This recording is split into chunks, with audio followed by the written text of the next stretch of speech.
क्या stock market crash होने वाला है 2024 में? कुछ एनालिस्ट का ये मानना है कि स्टॉक मार्केट 20% तक गिर सकता है 2024 में और इसका मुख्य कारण ये है कि ग्लोबल रिसेशन का डर।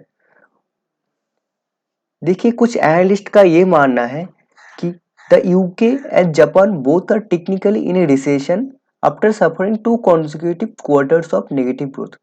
2 consecutive क्वार्टर में नेगेटिव ग्रोथ देने के लिए यूके और जापान ऑलरेडी रिसेशन के अंदर आ चुका है। और उसके साथ साथ कुछ एनालिस्ट का ये भी मानना है कि नेक्स्ट जर्मनी नेक्स्ट कंट्री होगा जो कि रिसेशन के अंदर आएगा। ठीक है। और भी एक फैक्टर है कि कुछ एनालिस्ट ये भी मानता है कि हमारा इंडिया का जो जीडीपी का जो ग्रोथ चल रहा है वो तो बहुत अच्छे से चल रहा है, एक मेंटेन करके चल रहा है।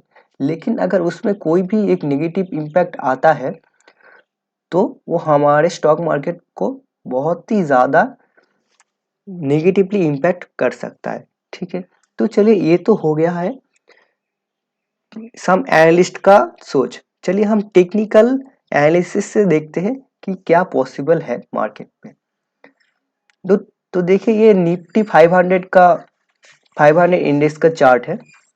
तो अगर हम देखेंगे स्टॉक मार्केट मार्च से लेकर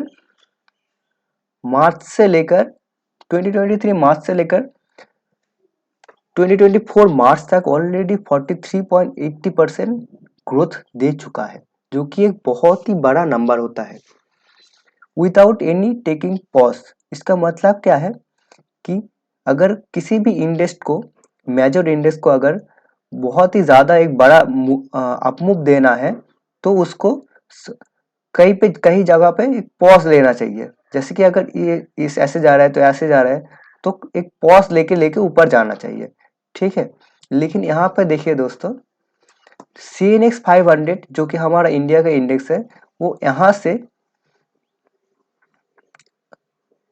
से यहाँ चला गया, कोई भी एक मेजर पॉज या फिर एक छोटा सा भी करेक्शन नहीं लेके। फिलहाल यहाँ पे देखिए छोटा सा करेक्शन है, लेकिन ये उतना भी ज़्यादा बड़ा करेक्शन या फिर ज़्यादा टाइम लेके करेक्शन नहीं लिया है, तो इसको हम इग्नोर करेंगे। और उसके साथ साथ अगर हम देखेंगे एक इंडिकेटर आता है जिसका नाम है RSI। ये बताता है कि मार्केट ओवरबॉट पे है या फिर ओवरसोल्ड पे है, ये हमको ये बताता है। तो देखिए RSI इंडेक्स देखिए अभी फिलहाल 60 के ऊपर चल रहा है। इसका मतलब ये है कि कोई भी अगर मार्केट या फिर स्टॉक अगर उसका RSI 60 के ऊपर चल रहा है तो हम ये मान सकता है कि वो मार्केट ओवर बॉट है। ठीक है, तो उसमें एक करेक्शन आ सकता है।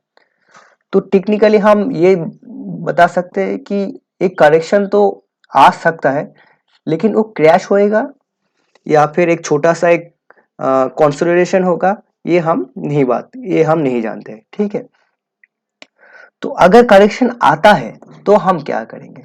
देखिए, अगर करेक्शन आता है तो हम हमारा जो पोजीशन है उसको हम कम कर सकते हैं, या फिर जो करेक्शन आएगा उसके बाद एक डीप मार्केट में एक फॉल आएगा, वो फॉल पे हम बाय भी कर सकते हैं।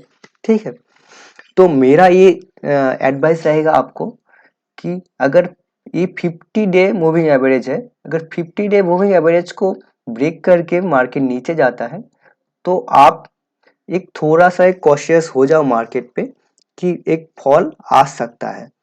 ये नहीं कि आएगा ही आएगा, लेकिन एक 20 डे मूविंग एवरेज जो कि मैंने यहाँ पे प्लॉट किया है, रेड लाइन है, अगर इसको ब्रेक करता है मार्केट तो आप एक कंसीडर कर सकते हो कि आपका पोजीशन थोड़ा कम कर सकते हो। तो अगर आपका कुछ विचारधारा है इस विषय में, आप लोगों को क्या लगता है, आप लोग प्लीज कमेंट में मुझे बताइए कि रिसेशन आ सकता है या फिर स्टॉक मार्केट पे कैश हो सकता है, या फिर निफ्टी अभी 20,000 चल रहा है, यहाँ से 22,000 या फिर 24,000 या फिर 25,000 आ सकते हैं अगले 6 महीने में। आपका आपका आइडिया प्लीज आप कमेंट में बताइए। तो अगर आपको ये वीडियो अच्छा लगे तो प्लीज़ चैनल को सब्सक्राइब कर दीजिए और मेरे साथ जुड़े रहिए। Thank you for now.